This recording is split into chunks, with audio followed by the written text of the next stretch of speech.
ले सकते। हम 8 मूल गण ही धारण नहीं कर पाए, हम क्या नियम ले पाएंगे कि जेब में छन्ना रखेंगे रुमाल की जगह? नहीं कर सकते। कोई है राम, कोई है राम सभा में जो नियम ले सके कि जब भी पानी पिएंगे तो छन्ने से छान के पिएंगे? शैलेंद्र भाई ले सकते हो, धर्मेंद्र भैया? नाक पहुंचने के लिए रुमाल हर कोई रखता है। कुछ नहीं करना, एक बस मोटा कपड़ा, जितना हमें चाहिए, जितना जेब में रख सकते उतना रखना, पर छान के पी लेना। कम से कम कोई तो राम मिला। वो भी सोच रहे थे, रामायण पढ़ी देखी आप लोगों ने? सोच रहे थे कोई मैंने स्वयंवर तो रच लिया, पर कोई धनुष उठाने वाला ही नहीं है। तब भी एक राम खड़ा हुआ था, यहाँ भी एक खड़ा हो रहा है। तुम भी छन्ना रखना पड़ेगा जेब में, घर में नहीं, बैग में बाहर जब भी जाओ तब छन्ना लेके निकलेंगे और छान के ही पानी पिएंगे। चलो कम से कम सागर में 2-3 तो राम मिल ही गए। रामायण में एक ही मिला था, यहाँ 2-3 मिले तो मिले, कुछ तो धर्म की प्रभावना हुई। कक्का ये है धर्म की प्रभावना। मात्र भीड़, धन, पैसा ये तो हर कोई जोड़ना जानता है, धर्म से जोड़ना ये सच्ची धर्म प्रभावना है। 2-3 राम बन गए, वे अपने आप आने वाली पीढ़ी को समझा देंगे, ये भी काफ़ी है। पढ़ते हैं पहले शिवकोटि स्वामी क्या कह रहे हैं, नहीं तो फिर सबके दुकान जाने का समय हो जाएगा, फिर तो पाप करने ही है। कितना छान के पीते और कितना छान के बोलते सब पता है। पढ़ो 20 नंबर के श्लोक को। वस्त्रपूतं जलं पेय मन्यथा पापकारणं स्नानेऽपि शोधनं वारी करणीयं दयापरैः। और एक श्लोक पढ़ते हैं, फिर दोनों का एक साथ अर्थ। मुहूर्तं गालितं तोयं प्रासुकं प्रहरद्वयम् उष्णोदक अमहोरात्रं ततः सम्मूर्छिमं भवेत्। पढ़ो दोनों एक साथ।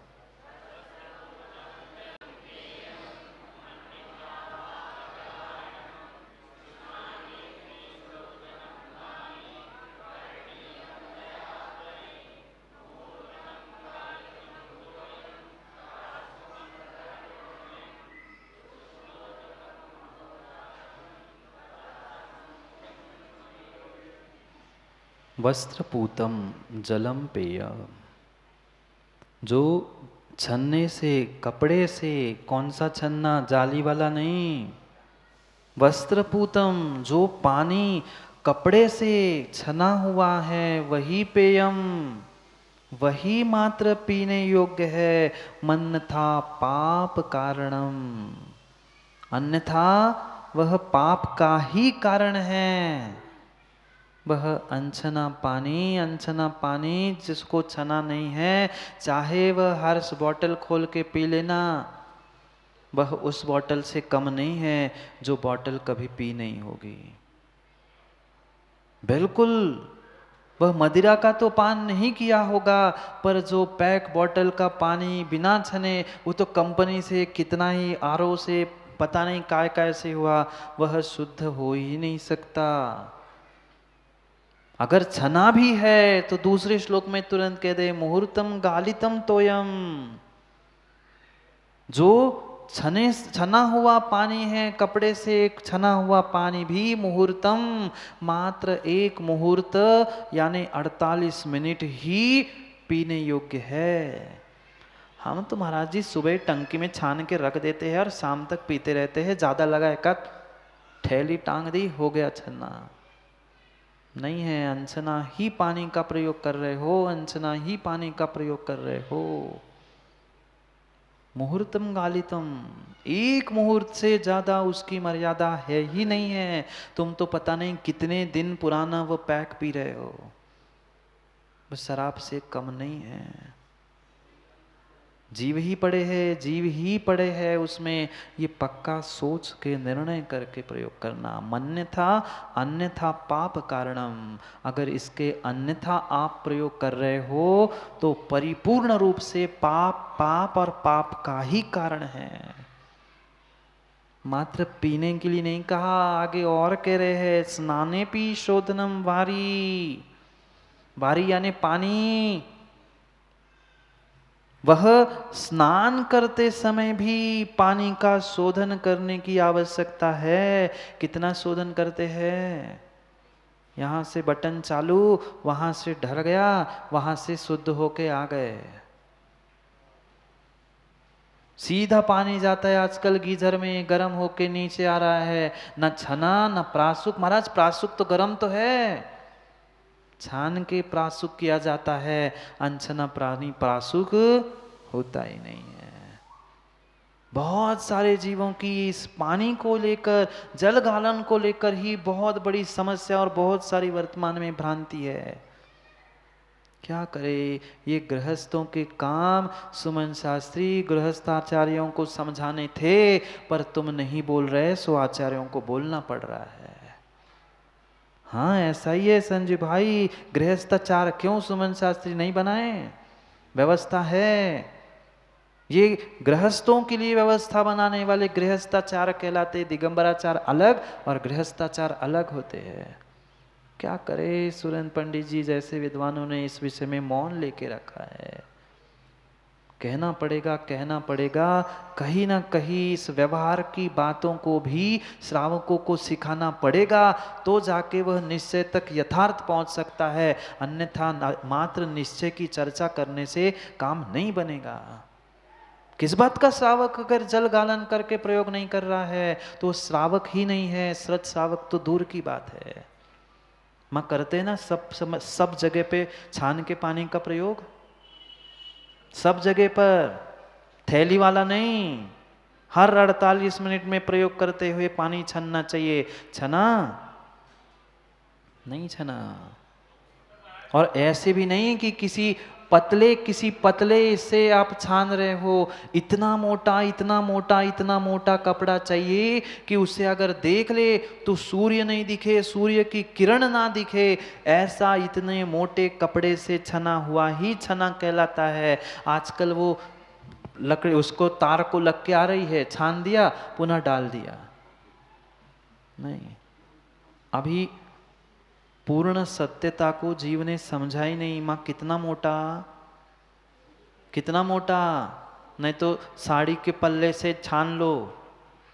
नहीं, इतना मोटा छन्ना कि जिस कपड़े से सूर्य किरण, सूर्य ना दिखे, इतने मोटे कपड़े को वो भी सिंगल नहीं। जानते हैं, करते हैं। आप करो ना ऐसा। जानते समय तो सब ऐसा करते और करते समय सब क्या करे। जानते महाराज जी, पर मानने नहीं दे रहा है। पाप मानने नहीं दे रहा है। तीव्र तीव्र तीव्र पाप का उदय जिसके पास होता है वो कभी शुभ कार्यों में प्रवृत्त हो ही नहीं सकता, पुण्य कार्य कर ही नहीं सकता। वो तो पानी भी नहीं छान सकता। विचार करो, सिंगल नहीं, दोहरे कपड़े से इतना मोटा सूर्य किरण नहीं जाए, वैसे दोहरे को बर्तन पे रख कर छानना ही छना कहलाता है। ऐसा नहीं है कि उस बॉटल को ही कपड़ा रुमाल लगा लिया और डाल दिया, हो गया। वो छना ही नहीं है। पानी छना ही नहीं है। पानी छना तभी तभी तभी कहलाता है जब उसकी जीवानी विलछानी जगह पर पहुंचती है। कहाँ? अगर कुएं का पानी है तो कुएं में, और नल का पानी है तो डाल देना नल में।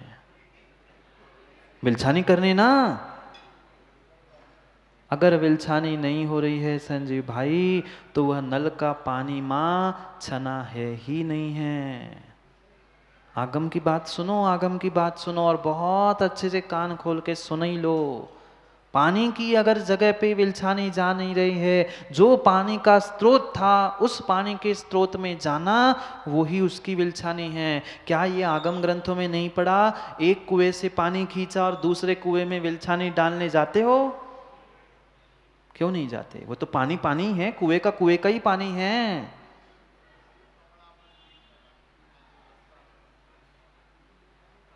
वही तो कह रहे हैं, पानी जो नल का पीता है, बोर का पीता है, वो तो अनछना पानी ही पीता है।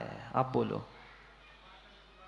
बॉटल का बॉटल में डाल दो, चाहे नल का नल में डाल दो, चाहे हौदी का हौदी में डाल दो, वह पानी अनछना है।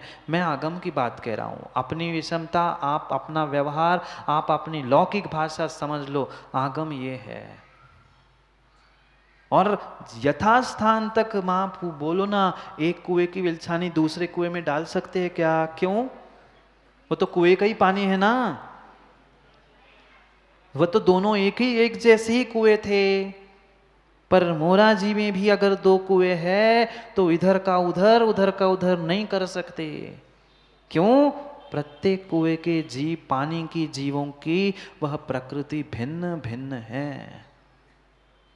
इस कुएं का पानी इस विलछानी उस कुएं में नहीं, उसकी इसके नहीं। क्यों?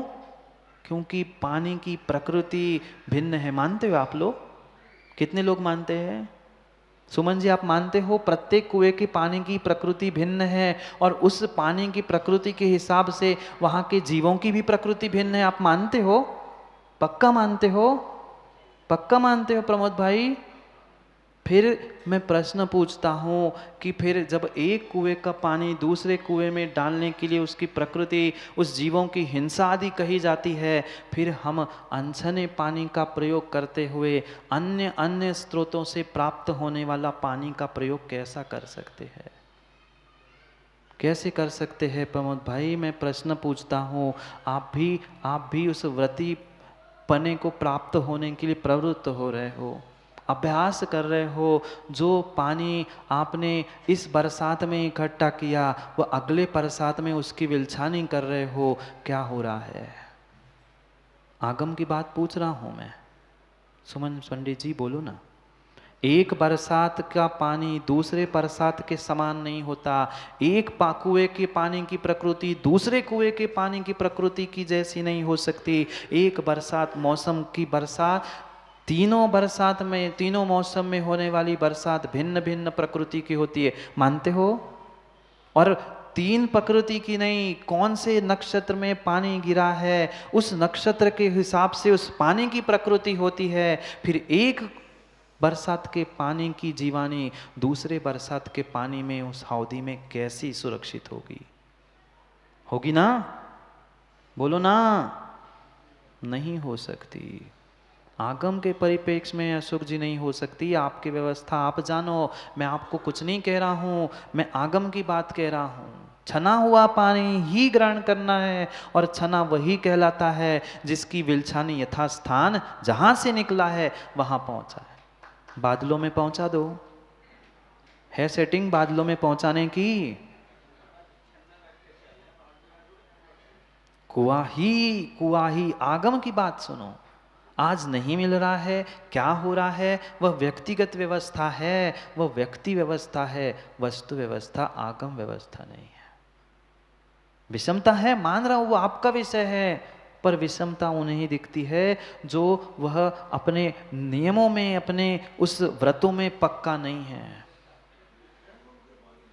मैं कोई कारण, कोई नाम मुझे नहीं चाहिए, कौन सा पंप और कौन सा क्या, वो आपकी व्यवस्था है। अगर जगह पर विलछानी नहीं पहुंची तो पानी अनछना है, चाहे बरसात का हो, हैंडपंप का हो, चाहे बोर का हो, चाहे दुनिया भर का किसी का भी हो। ऐसा भी नहीं कुएं का है सो मोटर से खींच के पुनः डाल दी, वो भी अनछना है। पहले ही तो मोटर से खींच के तुमने सब जीवों को कुचल डाला, अब क्या छान रहे हो? कलेवरों को। मैं पप्पू भाई आगम की बात कह रहा हूँ, किसी को बुरा लग जाए संजय भाई क्षमा कर लेना, सुमन शास्त्री क्षमा कर देना, पर परम सत्य ये है, इन पानियों का प्रयोग आगम में कहीं नहीं कहा। इसीलिए तो पूछा कक्का आप बड़े कि पूर्वाचार्य बड़े? पूर्वाचार्य बड़े का तीर्थंकर बड़े? उनके तो केवल ज्ञान में प्रमोद भाई सब झलका था, उन्होंने क्यों नहीं बनाई व्यवस्था? उनको कहना चाहिए था कि बरसात का पानी पंचम काल में प्रयोग करने योग्य है, नहीं कहा। मिला कहीं? नहीं मिला। मुझे आज की व्यवस्था समझनी नहीं है, मैं तो आगम की व्यवस्था समझाने बैठा हूं। आज तुम्हें जो करना है वो आपकी विषमता, आपका मैं ना अनुमोदन करूंगा, ना आपकी किसी बात को सत्य कहूंगा, ना मैं झूठ कह रहा हूं, मैं ये सत्य कह रहा हूं। फिर आप समझ लो क्या झूठ और क्या सत्य। किसी तीर्थंकर भगवान ने, किसी पूर्वाचार्य ने, कहीं गुड्डा भैया लिखा मिला आपको? फिर हम उनको माने ना, हम तो उनकी बात कर रहे हैं। जहां विलछानी जगह पर पहुंची नहीं जा रही है, वह पानी अनछना है, वह पाप कारणम। शिवकोटि स्वामी भी कह रहे, अन्यथा पाप कारणम, वह पाप का ही कारण है। नहीं हो सकती, नहीं हो सकती। यथास्थान उन पानियों की विलछानी होना संभव नहीं है, और विलछानी यथास्थान नहीं है तो पानी अनछना ही है। मानो नहीं मानो माँ, पर परम सत्य ये है, छना पानी ही प्रयोग करना चाहिए, और वो ही छना है जिसकी यथास्थान विलछानी हो रही है। और विलछानी नहीं है तो पानी छना नहीं है। हम क्या करें क्या नहीं करें ये भिन्न विषय है, पर आगम की व्यवस्था सुमन जी बदल सकते हैं, सुरेंद्र पंडित जी बदल सकते हैं? नहीं बदल सकते।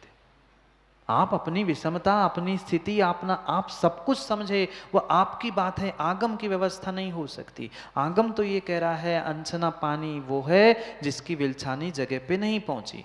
अब आप सब जगह लगा लो जहां लगाना है। कौन सा? हाँ भैया, पानी छनने विधि तो समझनी पड़ेगी। छने पानी की विधि क्या है? मात्र दोहरे कपड़े से छना हुआ पानी ही छना नहीं, उन जीवों के साथ तुमने क्या किया? उन जीवों के साथ क्या किया माँ? क्या उस कहानी को आपने नहीं सुना? एक माँ के द्वारा एक बूंद मात्र विलछानी जमीन पे पड़ी थी, कई भवों तक कुकरी सुकरी त्रियंश और एकेंद्रीय पर्याय को प्राप्त करना पड़ा। कितनी बूंद?